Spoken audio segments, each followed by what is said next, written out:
Hello दोस्तों, मैं आपका अपना मित्र एडवोकेट साहिल प्रजापति स्वागत करता है आपके अपने चैनल ज्यूरिस्ट थिंकिंग में। तो जैसा कि हम लोग राष्ट्रीय सुरक्षा अधिनियम 1980 पढ़ रहे थे, तो 1980 में अभी तक अपन ने सेक्शन इसका इंट्रोडक्शन देखा और सेक्शन 1 से लेकर 10 तक अपन ने इसके सेक्शन देख लिए। तो सेक्शन 9 में जैसा कि अपन ने पढ़ा था कि एक सलाहकार बोर्ड का गठन किया जाएगा इसमें, और एक सलाहकार बोर्ड की प्रक्रिया क्या होगी। तो सलाहकार बोर्ड रखने के पीछे का उद्देश्य क्या है? तो उद्देश्य है कि हिरासत में लिए गए व्यक्ति के संवैधानिक अधिकारों की सुरक्षा के लिए एक महत्वपूर्ण प्रक्रिया है ये, और जिससे कि जिस व्यक्ति को निरोध किया गया है और जो निरोध किया गया उन निरोध को मनमाना न किया जा सके, ये इसका उद्देश्य है। और इसके पीछे का उद्देश्य है कि अगर इस चीज को अपन इसमें नहीं रखते तो जो निरोध किया गया, जिस व्यक्ति को अपन ने निरोध किया इस एक्ट के अंदर, वो एक तरीके से मनमाना ही हो जाता और उसका बहुत तरीके से मिसयूज किया जा सकता था। इसीलिए इसका मिसयूज कम हो और उस व्यक्ति के पूरे अधिकारों को खत्म न किए जाए, इसीलिए अपन ने इसमें सलाहकार बोर्ड को भी रखा गया। तो इसके साथ अपन इसकी अगली धारा बढ़ते हैं, जो कि सेक्शन 11 है। सेक्शन 11 सलाहकार बोर्ड की प्रक्रिया की बात करता है। तो अब अपन ने कहते हैं कि गठन किया गया है, उसकी सलाहकार बोर्ड को गठन किया गया था, उसके निर्देश भी क्या निर्देश है। तो निर्देश में आपने पढ़ा था कि उस व्यक्ति को कुछ 3 हफ्ते के अंदर जिस व्यक्ति ने निरोध का आदेश दिया उसे सलाहकार बोर्ड के पास प्रस्तुत करना पड़ेगा। कारण वारण जो भी हिरासत में लेने के कारण वगैरह थे उन सबको बताना होगा। ये सारी चीजें अपन ने इसमें पढ़ी थी। तो इसके सेक्शन 11 में उसी सलाहकार बोर्ड की प्रक्रिया की बात की गई है, जो कि कहता है कि सलाहकार बोर्ड अपने समक्ष रखी गई सामग्री पर विचार करने के पश्चात तथा समुचित सरकार से या समुचित सरकार के माध्यम से इस प्रयोजनार्थ बुलाए गए किसी व्यक्ति से या संबंध व्यक्ति से ऐसे अतिरिक्त जानकारी मांगने के पश्चात जो वह आवश्यक समझे, और यदि किसी विशिष्ट मामले में वह ऐसा करना आवश्यक समझता है अथवा यदि संबंधित व्यक्ति चाहता है कि उसे सुना जाए, तो स्वयं उसे सुनने के पश्चात समुचित सरकार को अपनी रिपोर्ट संबंधित व्यक्ति के अनुरोध की तारीख से 7 सप्ताह के भीतर देगा। तो अब सलाहकार बोर्ड की प्रक्रिया इसमें बताई गई। वो ये कहता है कि मानो चलो कि किसी व्यक्ति ने क्या किया कि समुचित सरकार ने या किसी अथॉरिटी ने क्या किया, उसे हिरासत में रखने का एक आदेश दिया था।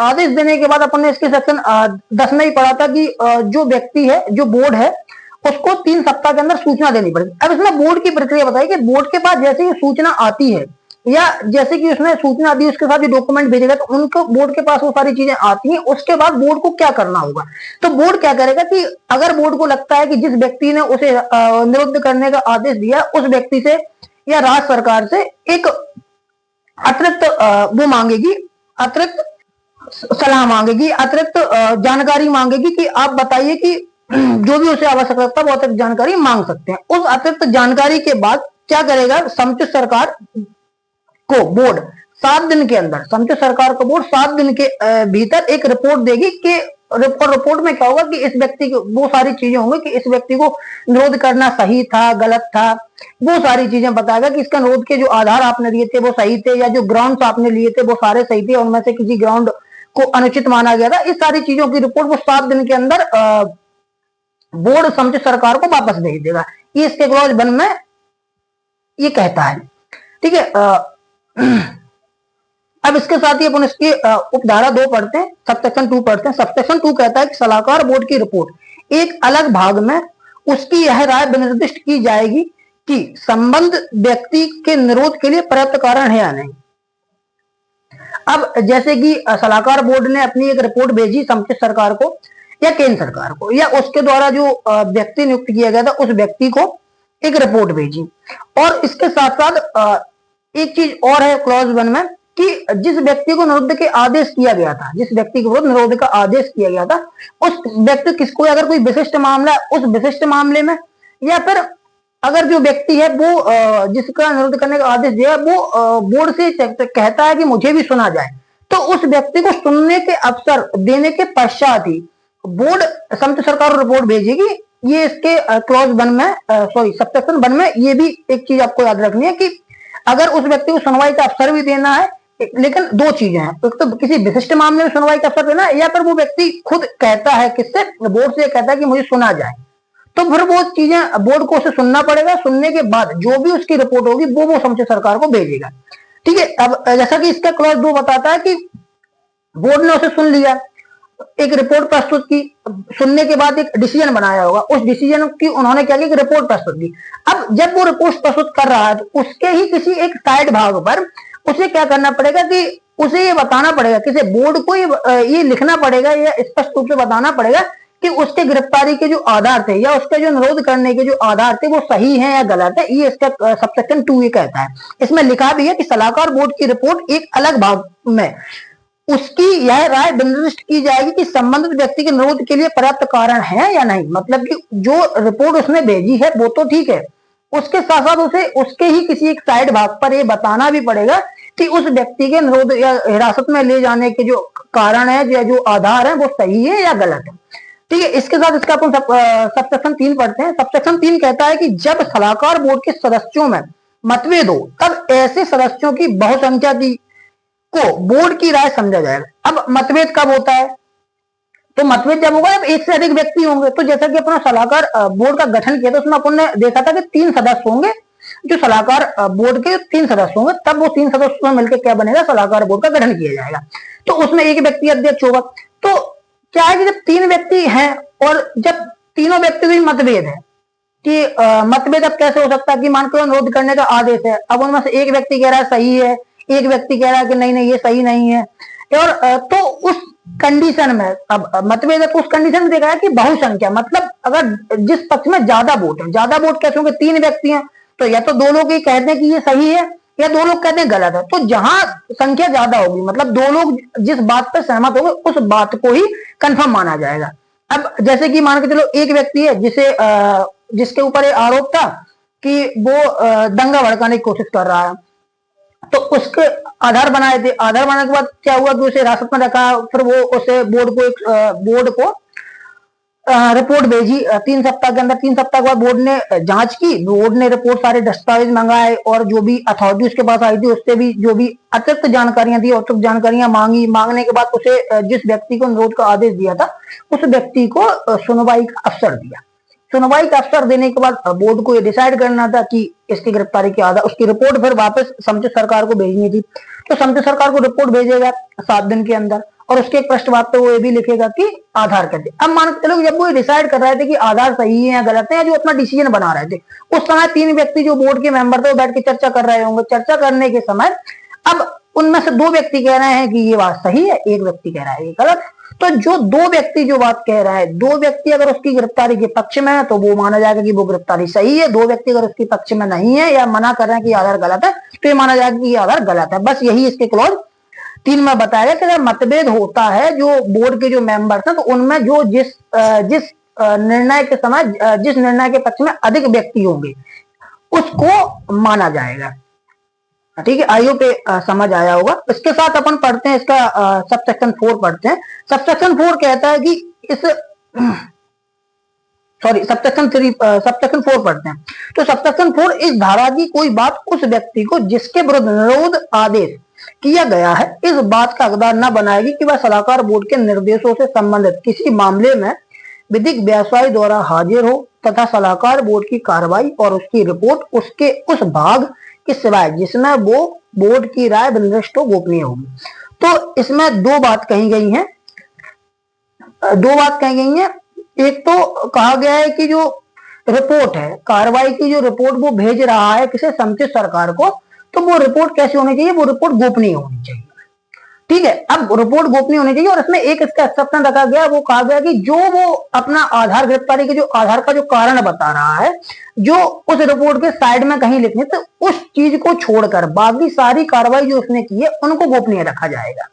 ठीक है, तो इसमें सिंपल सी बात है कि जो रिपोर्ट भेज रहा है वो रिपोर्ट या जो कार्रवाई उसने की है रिपोर्ट की वो सारी चीजें गोपनीय होंगी, लेकिन उसमें वो वाला पार्ट जिसमें वो बता रहा है कि उस व्यक्ति के निरोध करने के हिरासत में रखने के आधार सही है या गलत है उनको वो बता सकता है, बाकी सारी चीजें गोपनीय रखनी। अब इसमें एक बात और बताई गई कि मान लो कि जब उस व्यक्ति को अपना सबका पता था कि उस व्यक्ति को किसी विशिष्ट मामले में या फिर उसके कहने पर उसे क्या किया जाएगा, सुनवाई का अवसर दिएगा। तो जब वो उसे सुनवाई का अवसर दे रहा है तो उसमें ये ना समझा जाए कि वो अपने किसी अधिवक्ता को लेके आ सकता है या अपना रिप्रेजेंट किसी अदर व्यक्ति से करवा सकता है, तो ये नहीं समझा जाएगा। इसमें स्पष्ट रूप से मना कर दिया गया कि वो जो प्रतिरक्षा करेगा या जो भी उसे सुनवाई का अवसर देगा वो उसमें स्वयं अपने आप के द्वारा ही बताया जाएगा कि उसके हिरासत कैसी, जो भी वो डिफेंस लेना चाहे वो स्वयं लगाया जाएगा। इसका मतलब ये नहीं कि उसे अगर सुनवाई का अवसर दिया जाए, उसे सुना जा रहा है तो वो अपने अधिवक्ता द्वारा रिप्रेजेंट करवा सकता है, ऐसा नहीं समझा जाएगा, या किसी विधिक व्यवसायी द्वारा उसे रिप्रेजेंट करवा रहा है, ऐसा नहीं समझा जाएगा।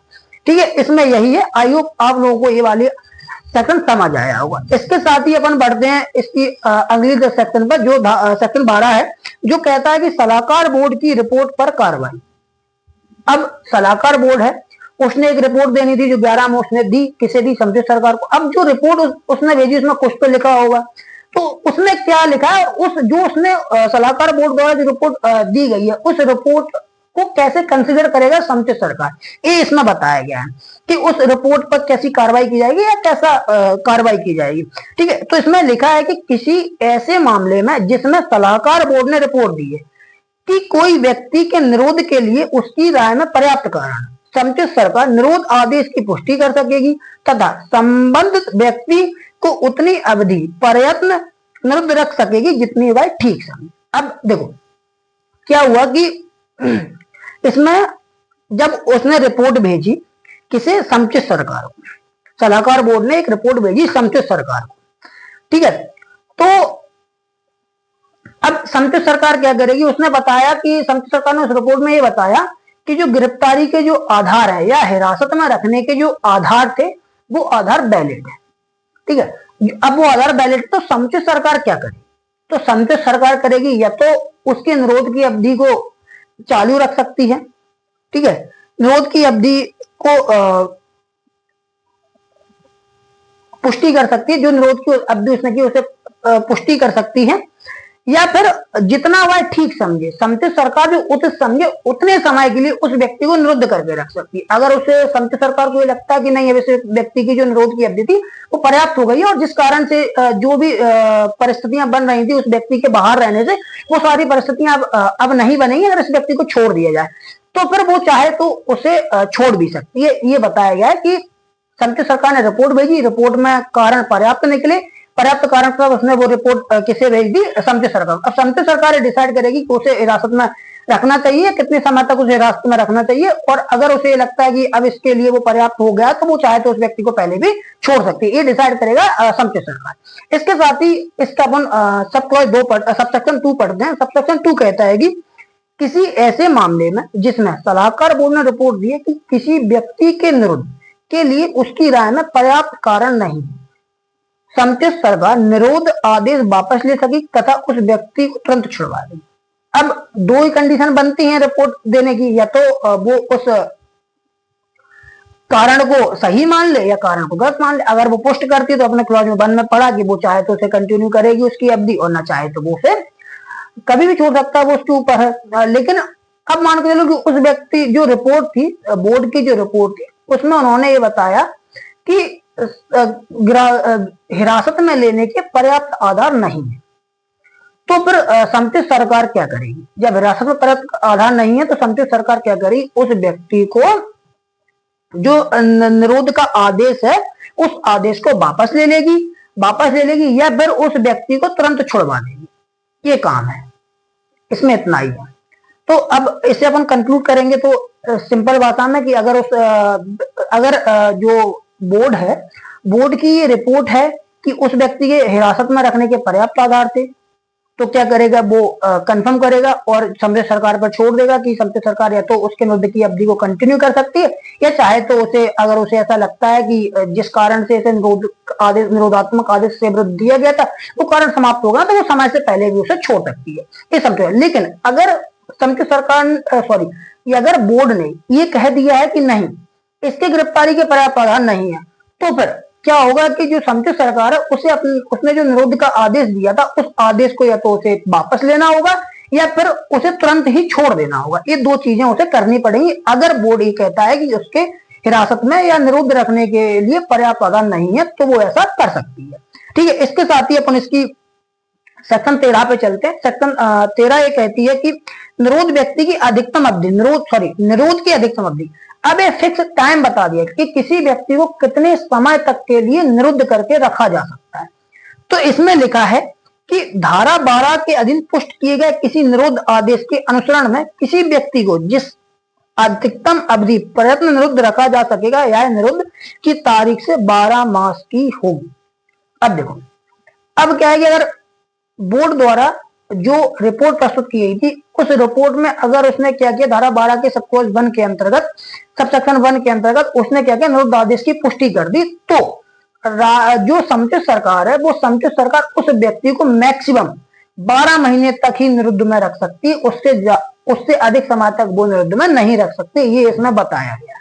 और अगर वो व्यक्ति धारा 12 के अंतर्गत निरुद्ध आदेश को पुष्टि नहीं करता है, तो फिर मान लो उसे तो तुरंत ही छुड़वा देगा, निरुद्ध आदेश का वापस करेगा, जो अपन ने सेक्शन 12 के सेक्शन 2 में पढ़ा था। तो यही लिखा है, अपन में इसको एक टाइम पीरियड याद रखना है कि अधिकतम निरोध की अवधि कितनी हो सकती है। तो अधिकतम निरोध की अवधि कितनी होगी, 12 मास, जो कि सेक्शन 13 में बताया गया निरोध की अवधि के बारे में। उसमें लिखा गया है कि अगर धारा 12 के अनुसार अगर निरुद्ध आदेश की पुष्टि कर दी जाती है, तो समुचित सरकार उस व्यक्ति को 12 माह से अधिक के लिए निरुद्ध नहीं रखेगी। और ये 12 माह कब से काउंट होंगे, जो पहली बार निरुद्ध किया गया, निरुद्ध की तारीख से, निरुद्धात्मक आदेश की तारीख से 12 माह था। ठीक है, आई होप ये आपको समझ आया होगा। इसके साथ ही अपन इसकी धारा या सेक्शन 14 पे चलते हैं, जो कहती है कि निरोध आदेश का वापस लेना। अब जब किसी व्यक्ति के विरुद्ध निरोध आदेश दिया गया है, निरोध आदेश किसी व्यक्ति के विरुद्ध दिया गया है, तो उस आदेश को वापस कौन ले सकता है, ये इसमें बताया कि वापस कब ले जा सकता, कौन ले सकता है। तो इसमें इसके क्लॉज 1 में लिखा गया है कि साधारण खंड अधिनियम 1897 की धारा 21 के उपबंधों पर प्रतिकूल प्रभाव डाले बिना किसी निरोध आदेश को किसी भी समय, जो साधारण खंड अधिनियम है उसकी धारा 21 में कुछ भी लिखा हो, उससे अपन को कोई मतलब नहीं है, अपन तो उसका इस पर कोई प्रभाव नहीं पड़ेगा। अभी तक अपन इतना पढ़ा, उसमें यही लिखा है। इसके साथ ही इसमें लिखा है क्लॉज 1 में कि इस बात के होते हुए भी कि आदेश धारा 3 में वर्णित किसी अधिकारी द्वारा किया गया है, उस राज्य सरकार द्वारा जिसके वह अधिकारी अधीनस्थ है, या केंद्र सरकार द्वारा वापस लिया जा सकेगा या उपांतरित किया जा सकेगा। अब इसके सबसेक्शन 1 के क्लॉज ए में लिखा गया है कि इस बात को यह ध्यान में नहीं रखा जाएगा कि वो आदेश स्टेट गवर्नमेंट ने स्वयं ने किया है, या फिर धारा 3 सेक्शन 3 के सबसेक्शन 3 में अपन ने पढ़ा था कि जो 2 अथॉरिटी अपन को मिली थी कि वो अथॉरिटी भी निरोध करने का आदेश पास करती है। वो अथॉरिटी एक तो डीएम थी, एक कौन था, पुलिस आयुक्त था। तो अगर इन दोनों ने भी कोई आदेश दिया, इस बात पे विचार किए बिना निरुद्ध का जो आदेश है वो केंद्र सरकार द्वारा या तो वापस लिया जा सकेगा, या राज्य सरकार द्वारा वापस लिया जा सकेगा, या उपांतरित किया जा सकेगा। उपांतरित किया जा सकता है, परिवर्तन कर, उसका नेचर में परिवर्तन कर सकता है, या किसी प्रकार का कोई उपांतरण किया जा सकता है। कौन कर सकेगा, राज्य सरकार द्वारा किया जा सकेगा या फिर केंद्र सरकार द्वारा किया जा सकेगा। इस बात को ध्यान में रखे बिना कि वो आदेश धारा 3 की उपधारा 3 के अधीन किसी व्यक्ति ने किया, इस बात को बिल्कुल भी ध्यान में नहीं रखा जाएगा। अगर कोई ऐसा आदेश है, चाहे वो स्टेट गवर्नमेंट ने किया हो, चाहे वो सेंट्रल गवर्नमेंट ने किया हो, चाहे वो धारा 3 के अधीन बताई गई जो अथॉरिटी है, डीएम और पुलिस आयुक्त, उसके द्वारा किया गया हो, तो केंद्र सरकार चाहेगी तो उस आदेश को वापस ले सकती है या उसमें परिवर्तित कर सकती है, तो उसे उपांतरित कर सकती है। इसके साथ ही इसका क्लॉज बी अपन पढ़ते हैं, जो कहता है कि इस बात के होते हुए भी कि आदेश किसी राज्य सरकार द्वारा किया गया है, केंद्र सरकार द्वारा वापस लिया जा सकेगा या उपांतरित किया जाएगा। अब जैसा कि ऊपर अपन ने पढ़ा कि सेंट्रल गवर्नमेंट द्वारा वापस लिया जा सकेगा जो निरोध का आदेश है, लेकिन वो आदेश किया किसने है, वो आदेश किया था धारा 3 के अधीन धारा 3 के अधीन किसने किया था, अथॉरिटी द्वारा किया गया था। अगर किसी अथॉरिटी ने किया था तो उसे केंद्र सरकार भी वापस ले सकती है, राज्य सरकार भी वापस ले सकती है, केंद्र सरकार या राज्य सरकार दोनों उपांतरित किया है। लेकिन अगर राज्य सरकार ने कोई आदेश दिया है तो उसे कौन उपांतरित करेगा या कौन उसे वापस ले सकेगा। तो इसके सबसेक्शन 2 में बताया गया कि अगर राज्य सरकार द्वारा कोई आदेश पारित किया गया है तो उसे केंद्र सरकार द्वारा वापस लिया जा सकेगा या उसे उपांतरित किया जा सकेगा सेंट्रल गवर्नमेंट द्वारा। यही इसके क्लॉज बी में बताया गया है। इसके साथ ही अपन इसके सबसेक्शन 2 पे चलते हैं, जो कि कहता है कि किसी निरोध आदेश के जिसे इस उपधारा के पश्चातवर्ती निरोध आदेश कहा गया है, अवसान या वापस लिए जाने के कारण, चाहे ऐसी पूर्ववर्ती निरोध आदेश राष्ट्रीय सुरक्षा अधिनियम सुरक्षा दूसरा संशोधन अधिनियम 1984 के प्रारंभ के पूर्व या उसके पश्चात किया गया हो, उसी व्यक्ति के विरुद्ध धारा 3 के अधीन दूसरा निरोध आदेश का, जिससे वह उपधारा में पश्चातवर्ती निरोध आदेश कहा जाएगा, किया जाना वर्जित नहीं होगा। तो इसमें लिखा है कि अगर मान के चलो किसी व्यक्ति के विरुद्ध धारा 3 के अधीन निरोधात्मक आदेश कर दिया गया है, तो जो निरोधात्मक आदेश किया गया है उसे वापस लिया जा सकेगा। ठीक है, जैसा कि अपन ऊपर पढ़ा भी। अब क्या होता है कि जब उसे वापस ले लिया तो उसी व्यक्ति के विरुद्ध, ये नहीं है कि वापस ले लेता उस व्यक्ति को दोबारा निरोधात्मक आदेश किया नहीं सकता है। इस सेक्शन में यही बताया, अगर एक बार उस व्यक्ति के विरुद्ध निरोधात्मक आदेश कर दिया गया है तो उस व्यक्ति के विरुद्ध दोबारा भी, जिसे पश्चातवर्ती निरोधात्मक आदेश कहा जाएगा इस सेक्शन में, पश्चातवर्ती निरोधात्मक आदेश दिया जा सकता है, निरोध का आदेश दिया जा सकता है। ये मना नहीं करता कि अगर किसी व्यक्ति का एक बार अगर किसी व्यक्ति को निरोध आदेश दिया है और वो व्यक्ति क्या करता है, उस आदेश को वापस ले लिया जाता है या फिर उसे रूपांतरित कर दिया जाता है या फिर उसको समय समाप्त हो जाता है, उसके बाद उस व्यक्ति को दूसरा कोई निरोधात्मक आदेश नहीं पारित किया जाएगा। तो ये सेक्शन कहता है कि उस व्यक्ति को दूसरा भी निरोधात्मक आदेश पारित किया जा सकेगा। अब वो ग्राउंड सेम भी हो सकते हैं, अलग भी हो सकते हैं, वो एक अलग मैटर है। ठीक है, इसका परंतु कहता है कि परंतु यदि ऐसा व्यक्ति के विरुद्ध किए गए पूर्ववर्ती निरोध आदेश के अवसान या वापस लिए जाने के पश्चात कोई नए तथ्य उत्पन्न नहीं हुए हैं, तो ऐसी अधिकतम अवधि जिसके लिए ऐसा व्यक्ति पश्चातवर्ती निरोध आदेश के अनुसरण में निरुद्ध किया जा सकेगा, किसी भी दशा में पूर्ववर्ती निरोध आदेश के अधीन निरुद्ध की तारीख से 12 मास की अवधि के अवसान के परे नहीं बढ़ाई जाएगी। अब देखो क्या है कि इसमें इसका परंतु एक बताता है कि मान के चलो कि कोई व्यक्ति है जिसके विरुद्ध एक निरोधात्मक आदेश पारित कर दिया गया था, कुछ ग्राउंड थे उसके। अब ग्राउंड क्या हो सकते हैं, जो कि अपन ने पहले पढ़े हैं कि अगर राज्य के विरुद्ध राष्ट्र की एकता, अखंडता इत्यादि वगैरह जो भी थे उनको हानि पहुंचाता है या संबंध खराब करता है विदेशी से, तो वो सारे ग्राउंड थे, उनके आधारों पर मान के चलो किसी एक व्यक्ति को निरोधात्मक आदेश दे दिया गया है। अब निरोधात्मक आदेश दिया गया, उसे कुछ समय तक निरोध में रखा गया। अब क्या हुआ कि कुछ समय बाद उसके जो आदेश किए गए थे या तो उसे वापस ले लिया गया या उसे परिवर्तित कर दिया गया या क्या अवसान, हाँ वापस ले लिया गया या अवसान हो गया, उपांतर नहीं हुआ, या तो उसकी अवसान कब होगा कि उसकी जो अवधि थी वो खत्म हो गई तो वो अवसान हो गया। अब वापस ले लिया तो जिस व्यक्ति ने, जैसे अपन ने अभी ऊपर पढ़ा कि जो व्यक्ति सेंट्रल गवर्नमेंट चाहे या राज्य सरकार चाहे तो उसके द्वारा किए गए आदेश को वापस ले सकती है, तो उसने वापस ले लिया। अब क्या हुआ कि कुछ समय तक व्यक्ति बाहर रहा और कुछ समय बाद उस व्यक्ति के विरुद्ध कोई नए आधार नहीं मिले, वो सेम ग्राउंड पर, अगर जिस ग्राउंड पर उसे पहले निरोध आदेश पारित किया गया था उस सेम ग्राउंड पर क्या किया गया, उस व्यक्ति को दोबारा निरोधात्मक, उस व्यक्ति को एक पश्चातवर्ती निरोधात्मक आदेश पारित किया गया, मतलब बाद में एक और उस व्यक्ति को निरोधात्मक आदेश पारित किया गया। तो उस बाद वाले जो निरोधात्मक आदेश है, उस निरोधात्मक आदेश में अधिकतम अवधि बताई गई कि उस व्यक्ति को कितना निरोध करके रखा जा सकता है, तो इसमें ही बताएगा। तो किसी भी दशा में जो पश्चातवर्ती निरोधात्मक आदेश है, जो पूर्ववर्ती निरोधात्मक आदेश की तारीख से 12 वर्ष से अधिक के लिए नहीं होगा, वो 12 माह की अधिक अवधि के लिए नहीं होगा, 12 माह ही उसकी मैक्सिमम उस व्यक्ति को निरोध में करके रखा जा सकता है, उससे अधिक उसे नहीं रखा जाएगा। अब सेम ग्राउंड है तो इसमें अगर सेम ग्राउंड है तो अगर कोई अलग आधारों पर उस व्यक्ति को पश्चातवर्ती निरोधात्मक आदेश पारित किया गया है तो उस व्यक्ति को आप बिल्कुल जब से वो पश्चातवर्ती आदेश पारित किया गया था तब से लेके 12 माह तक की अवधि के लिए आप उसे निरोध करके रख सकते हैं, ये इसमें है। अब इसे और आसान भाषा में अगर समझाऊं तो यही है कि मान के चलो कि ए नाम का व्यक्ति है, ए नाम के व्यक्ति को अपन ने 1 तारीख को निरोध करके रख लिया। अब निरोधात्मक, अब उसे क्या किया, अपन ने आज 1 तारीख को उसे निरोध का आदेश दिया, उसे अपन ने निरोध करके रख लिया।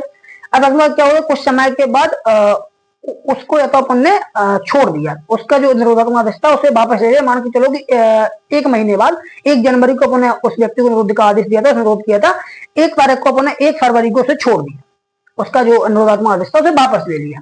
अब वापस लेने के बाद क्या हुआ कि उस व्यक्ति के विरुद्ध 1 या 2 महीने बाद, मान के चलो कि 1 मार्च को उस व्यक्ति के विरुद्ध सेम ग्राउंड पर उस व्यक्ति को दोबारा निरोध करके रख लिया।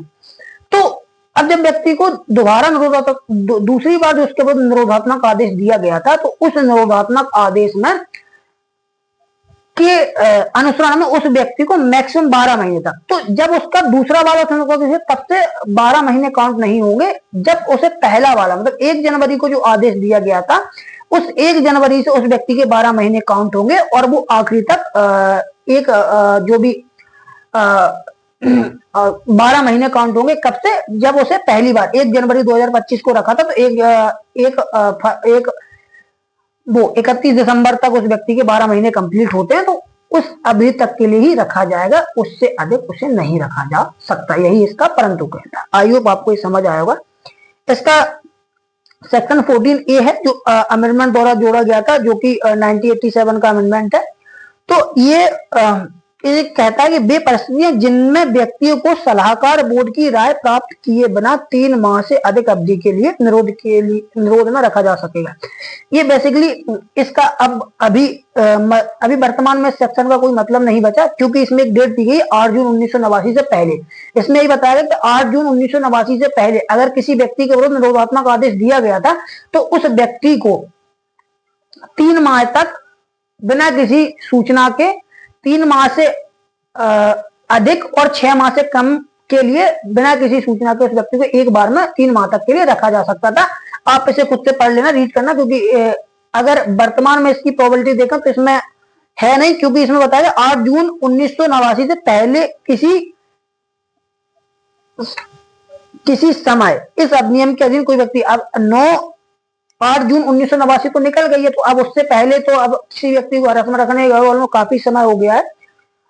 तो अब अगर ऐसा कोई व्यक्ति, तो उसके लिए इस प्रोसीजर का फॉलो किया जाए, नहीं तो अब मोस्टली है कि अगर कार्रवाई होगी तो 8 जून 1989 के बाद होगी। तो इसका इतना कोई है नहीं, इसमें कुछ टाइमिंग वगैरह दी गई, जो कि आप लोग देख लेना अगर आपको पढ़ना चाहो, वरना एग्जाम पॉइंट ऑफ व्यू से ये इंपोर्टेंट बचा नहीं, क्योंकि इसकी प्रोबेबिलिटी खत्म होगा। और आपको फिर भी अगर याद रखना तो इसकी डेट रख सकते हो, कभी कभी डेट पूछी ली जा सकती है, तो वो डेट याद रखना कि इसमें डेट दी गई 8 जून 1989, ये अपन को डेट याद रखनी। इसके साथ ही अपन इसकी सेक्शन 15 पे चलते हैं।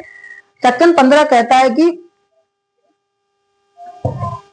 निरुद्ध व्यक्ति का अस्थायी तौर पर छोड़ा जाना।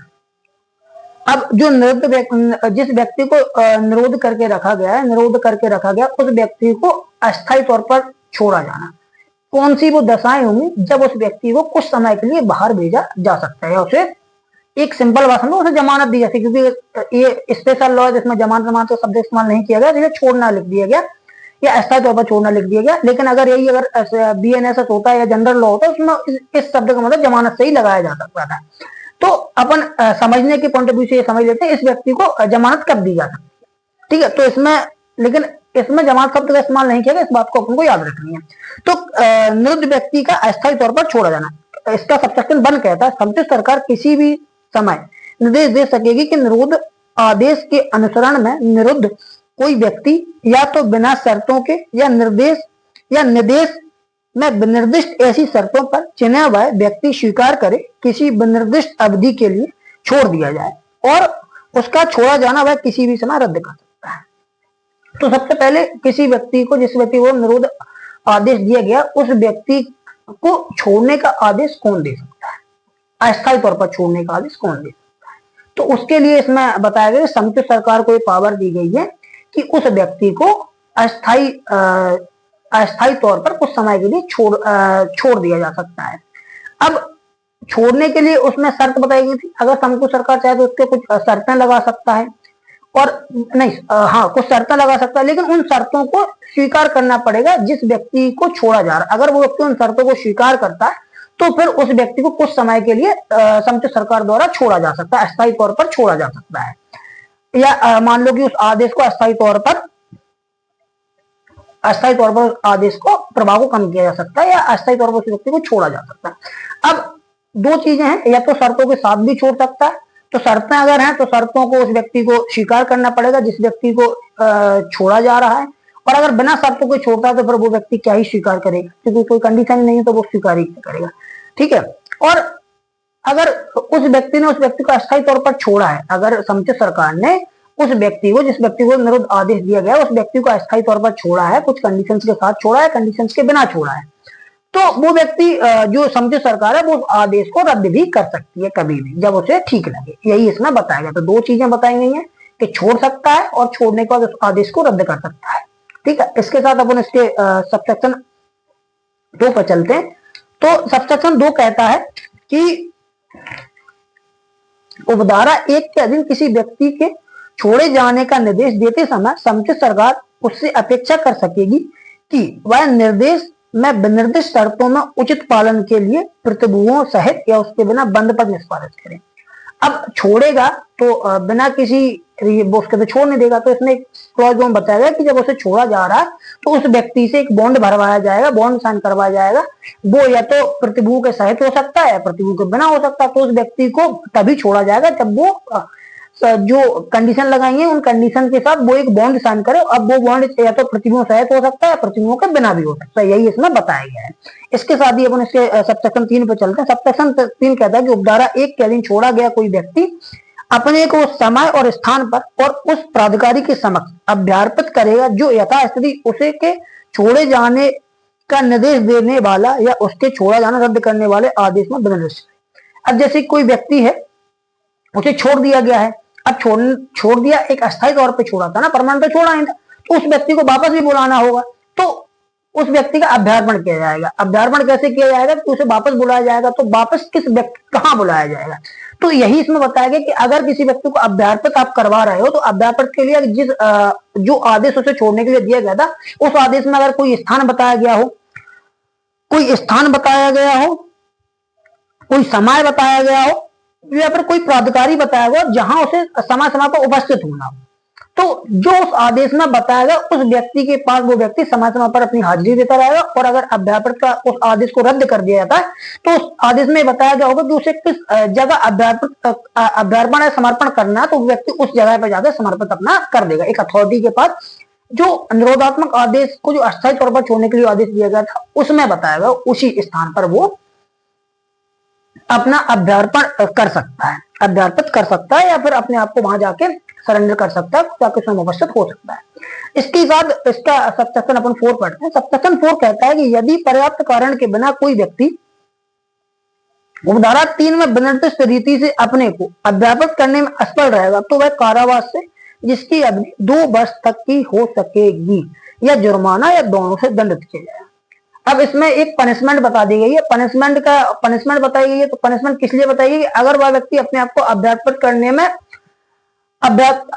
करने में असमर्थ रहता है या फिर जब उस व्यक्ति का आदेश रद्द किया गया था कि तो वो व्यक्ति को बताया गया था कि आपको इस समय इस स्थान पर और इस अधिकारी के समक्ष आपको क्या करना है, अपना आत्मसमर्पण करना है। तो वो व्यक्ति क्या करता है, आत्मसमर्पण नहीं कर पाता, तो उस व्यक्ति को कितनी पनिशमेंट दी जाएगी ये बताया गया। तो उस व्यक्ति को 1 साल से दंडित, 1 साल की कारावास, 1 साल तक के कारावास से 2 साल तक की कारावास से या जुर्माने से या दोनों से दंडित किया जाएगा। कारावास कितना होगा? 2 वर्ष तक का हो सकेगा। 2 वर्ष तक का बताया गया, मतलब 2 वर्ष से कम का भी हो सकता है, जितना वो अथॉरिटी या जो अधिकारी है वो उचित समझे उतना दे सकता है। लेकिन मैक्सिमम अगर कोई पूछे तो 2 वर्ष दिया गया है। और जुर्माना या फिर जुर्माना भी दे सकता है या शब्द का इस्तेमाल किया, मतलब कि जुर्माना अकेला भी दे सकता है, सजा अकेली भी दे सकता है, या फिर चाहे तो जुर्माना और सजा दोनों दे सकता है। लेकिन इसमें एक कंडीशन बताई गई है कि अगर वह व्यक्ति कोई कारण बता देता है कि वो किस वजह से उपस्थित नहीं हो पाया था या वह अपना आत्मसमर्पण या अभ्यार्पण क्यों नहीं कर पाया था, तो अगर वो कारण पर्याप्त होता तो फिर उस व्यक्ति को इस चीज के लिए तो वो उसे सजा से दंडित नहीं किया जाएगा। तो उसका जो कारण है उसे कंसिडर, अगर अथॉरिटी को ये लगता है कि उसका कारण वैलिड है तो फिर उसे कंसिडर कर लेगी, तो फिर उसे इस सजा से दंडित नहीं किया। ये मान लो कि इसका एक एक्सेप्शन मान लो, तो ये एक्सेप्शन का ही है कि अगर वो व्यक्ति पर्याप्त कारण दे देता है तो फिर कोई बात नहीं, तो फिर उसे सजा नहीं दी जाएगी। और पर्याप्त कारण वो नहीं देता है तो फिर उसे 2 वर्ष तक के कारावास से या जुर्माने से या फिर दोनों से दंडित किया जा सकेगा। यही इसका क्लॉज सबसेक्शन 4 बताता है। इसके साथ इसकी सबसेक्शन 5 पढ़ते हैं। सबसेक्शन 5 कहता है कि यदि उपधारा 1 के अधीन छोड़ा गया कोई व्यक्ति उस पर उक्त उपधारा के अधीन अधिरोपित शर्तों पर उसके द्वारा निष्पादित बंधपत्र की शर्तों में से किसी को पूरा करने में असफल रहेगा उन बंध पत्र का समर्पण किया जाना घोषित कर दिया जाएगा और उसके द्वारा आबद्ध व्यक्ति उसमें दी गई शास्ति का देनदार होगा। अब किसी व्यक्ति को अपन ने छोड़ा था, वो किसी शर्तों के साथ छोड़ा था और शर्तों के साथ छोड़ने का अपन ने उससे एक बॉन्ड भरवाया था। तो अगर कोई व्यक्ति क्या करता है, जो उसको शर्त बताएंगे, जो उन शर्तों में से किसी शर्त का उल्लंघन करता है, शर्तों का पालन करने में असफल रहता है, तो उसके द्वारा जो बंध पत्र दिया गया था उस बंध पत्र को जब्त कर लिया जाएगा और उसके द्वारा जो बंध पत्र में जो शास्तियां लगाएंगे थे उस शास्तियों को, और जो उस बंध पत्र जो आबद्ध व्यक्ति था उस व्यक्ति को जो भी शास्ति है वो शास्तियां देनी पड़ेंगी। यही है कि अगर बंध पत्र की शर्तों को उल्लंघन करता है तो बंध पत्र को जब्त कर लिया जाएगा और उस बंध पत्र के संबंध में किसी व्यक्ति को अगर रखा गया था साथ में उसके, तो उस व्यक्ति को शास्ति जो भी लगाई गई है वो सारी जमा करनी पड़ेगी। यही इसके क्लॉज सबसेक्शन 5 में बताया गया। आई होप आपको ये समझ आया होगा। तो इसके साथ ही अपन इस सेक्शन इस अधिनियम की सेक्शन 16 पे चलते हैं। तो सेक्शन 16 कहता है कि सद्भावपूर्वक की गई कार्रवाई के लिए संरक्षण। तो सद्भावपूर्वक किस व्यक्ति को संरक्षण दे रहे हैं सद्भावपूर्वक कार्रवाई के लिए? तो ऐसा कोई व्यक्ति है जिसने निरोधात्मक आदेश दिया है, वो सद्भावनापूर्वक दिया था या कोई गलत जानकारी के अभाव में दिया था, या फिर कोई ऐसा कोई व्यक्ति है जैसे कि अभियोजन अधिकारी हो गया या अन्य अधिकारी होगा जो पूरा ये कार्रवाई करेगा उस व्यक्ति के संबंध में, और उन सारे व्यक्तियों को की कार्रवाई, अगर उन सारे व्यक्तियों ने वो कार्रवाई जो की है वो सद्भावना पूर्वक की गई तो उस व्यक्ति को इस चीज से संरक्षण दिया जाएगा। संरक्षण दिया जाएगा कि वो कार्रवाई सद्भावना पूर्वक की गई थी। इसमें लिखा है कि इस अधिनियम के अनुसरण में सद्भावना पूर्वक की गई कार्रवाई या किए जाने के लिए आश्रित किसी बात के बारे में कोई बात अन्य विधिक कार्रवाई केंद्र सरकार या किसी राज्य सरकार के विरुद्ध नहीं होगी और ना ही कोई बात अभियोजन या अन्य विधिक कार्रवाई किसी व्यक्ति के विरुद्ध किया जाएगा। मतलब कि अगर कोई व्यक्ति है, इस अधिनियम के अंदर उस व्यक्ति ने कोई आदेश दिया है, कोई कार्रवाई की है या किसी प्रकार की कोई कार्रवाई की है, तो उस व्यक्ति के विरुद्ध, चाहे वो राज्य सरकार हो, केंद्र सरकार हो या कोई अधिकारी हो या कोई अभियोजन अधिकारी हो, इस एक्ट के अनुसार उस व्यक्ति के विरुद्ध कार्रवाई में भाग लिया जाए, उस व्यक्ति के विरुद्ध किसी प्रकार का कोई वाद न्यायालय में नहीं किया जाएगा। उसे पूरी तरीके से संरक्षित किया गया कि वो व्यक्ति, ये माना जाएगा कि उस व्यक्ति द्वारा जो कार्रवाई की गई थी वो सद्भावना पूर्वक की गई थी। इसमें यही है। तो आप सेक्शन याद रख सकते हैं, धारा 16 सद्भावना पूर्वक की गई कार्रवाई के लिए संरक्षण। ठीक है। इसके साथ ही अपने अधिनियम की धारा 17 पढ़ते हैं, जो कि कहती है कि अधिनियम का राज्य विधियों के अधीन निरुद्ध व्यक्ति के संबंध में प्रभावी न होगा। तो ये है, इसमें बताया गया कि राज्य की, अगर इस अधिनियम का है जो राज्य की किसी विधि के अंतर्गत किसी व्यक्ति को निरोध करके रखा गया, तो उस पर इस अधिनियम का कोई प्रभाव नहीं पड़ेगा। मतलब ये सिंपल भाषा में अगर समझो, इसमें लिखा बहुत कुछ है, तो पहले मैं आपको पढ़ के बताता हूँ। इसमें लिखा है कि इस अधिनियम की कोई बात किसी राज्य विधि के अधीन किए गए ऐसे निरोध आदेश के संबंध में जो राष्ट्रीय सुरक्षा अध्यादेश के प्रारंभ के ठीक पूर्व प्रबद्ध है या लागू है, किसी प्रकार प्रभावी नहीं होगी। तदनुसार ऐसे प्रत्येक व्यक्ति जिसके संबंध में ऐसा निरुद्ध के संबंध में ऐसे राज्य विधि के उपबंध द्वारा या जहां जिस राज्य विधि के अधीन ऐसा निरोध आदेश किया गया है, वह उस राज्य के राज्यपाल द्वारा प्रख्यापित कोई अध्यादेश जिसे इसमें इसके पश्चात राज्य अध्यादेश कहा गया है, ऐसे राज्य अध्यादेश का स्थान ऐसे प्रारंभ के पूर्व उस राज्य के विधानमंडल द्वारा पारित किसी अधिमति से लिया गया, वहां किया गया। ऐसे प्रारंभ के पश्चात उस राज्य के विधानमंडल द्वारा पारित किया ऐसी अधिमति ले लिया है जिसका लागू होना इस राज्य अध्यादेश के अधीन ऐसे प्रारंभ के पूर्व किए गए निरोध आदेशों तक सीमित है, वहां ऐसे अधिनियमिति द्वारा उसी प्रकार शासित होगा मानो अधिनियम अधिमति न किया गया हो। तो इसमें बताया गया है कि मान लो कि कोई इस अधिनियम के का जो प्रभाव है, इस अधिनियम से पहले अगर किसी व्यक्ति के हाथ में लिया गया तो उसका क्या प्रभाव होगा? तो उसका प्रभाव होगा कि जो निरोध आदेश है, कोई भी बात उस निरोध आदेश पर लागू नहीं होगी। जो इस अधिनियम से पहले अगर किसी अधिनियम द्वारा किसी व्यक्ति को निरोध आदेश दे दिया गया तो उस पर इस अधिनियम का कोई प्रभाव, इस अधिनियम का कोई प्रभाव नहीं होगा। वह पूर्व उसी राज्य की विधि द्वारा गमन किया जाएगा जो पहले किया जाता रहा था। ठीक है। तो इसमें बात यही है कि अगर इस अधिनियम से पहले कोई विधि थी तो उस विधि को इस अधिनियम का उस पर कोई प्रभाव नहीं पड़ेगा, और मान के चलो कि पहले राज्य में कोई विधि थी, उस विधि के द्वारा किसी व्यक्ति को निरुद्ध कर आदेश दिया गया था, उसके बाद ये विधि लागू हो गई, तो जो पहले था वो उस पर लागू किया जाएगा, वो उसी विधि के अनुसार गमन होगा, ये अपनी जगह चलती रहेगी। और इसमें एक चीज और लिखी गई है, अगर आप पढ़ेंगे तो, कि अगर कोई व्यक्ति है जिसके संबंध में किसी इस राज्य की विधि द्वारा उसे निरोधात्मक दिया गया है, तो ये नहीं माना जाएगा कि अब इस विधि के अंतर उस व्यक्ति पर राज्य उस व्यक्ति के विरुद्ध निरोध आदेश इस विधि के अंतर्गत नहीं किया जाएगा। तो इस विधि के अनुसार उस व्यक्ति पर निरोधात्मक निरोध आदेश किया जा सकता है, इससे इस व्यक्ति इसको एग्जाम नहीं किया गया, ना ही इस छोड़ा गया है।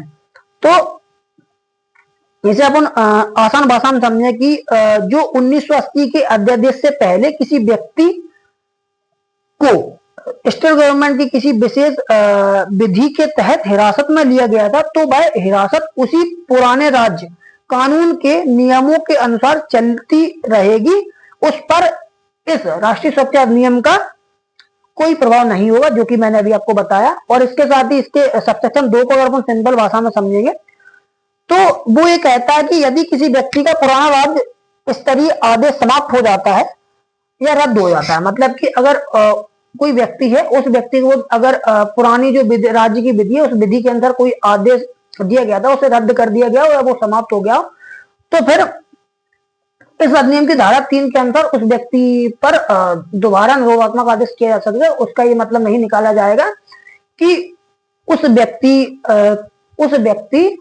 को इस अधिनियम में संरक्षण दिया गया, इसके क्लॉज 2 में कहा गया है। आई होप आपको समझ आया होगा। इसकी अब इस अधिनियम की आखिरी सेक्शन है जो कि रिपील एंड सेविंग बताता है, जो निरसन और विवर्ती बताता है। तो इसको ये समझना कि अगर जो इससे पहले जो राष्ट्रीय सुरक्षा अध्यादेश 1980 द्वारा इसे निरस्त किया गया था, तो उससे पहले अगर जो विधि थी उसके द्वारा अगर कोई कार्रवाई चलाई जा रही थी और उसके बाद ये अधिनियम लाया गया है, तो जो कार्रवाई उसके अधीन चलाई गई थी वो ये मान ली जाएगी कि इस अधिनियम के अनुसार वैसी सुचारू रूप से चालू की जाएगी। तो यही इसका प्रभाव है धारा सेक्शन 8 में, सेक्शन 18 में। तो आई होप अभी तक मैंने आपको जो भी पढ़ाया वो सब आपको समझ आया होगा। और अगर आपने इससे पहले जो मैं 2 लेक्चर और लिए, आप उनको जाके पढ़ सकते हो, जिससे कि आपको इससे पहले जो मैंने सेक्शन पढ़ाया, इंट्रोडक्शन पढ़ाया, वो आप आराम से पढ़ सकते हैं। अगर आप लोगों को ये वीडियो पसंद आई हो तो आप लोग please like, comment and share कर सकते हैं। और धन्यवाद।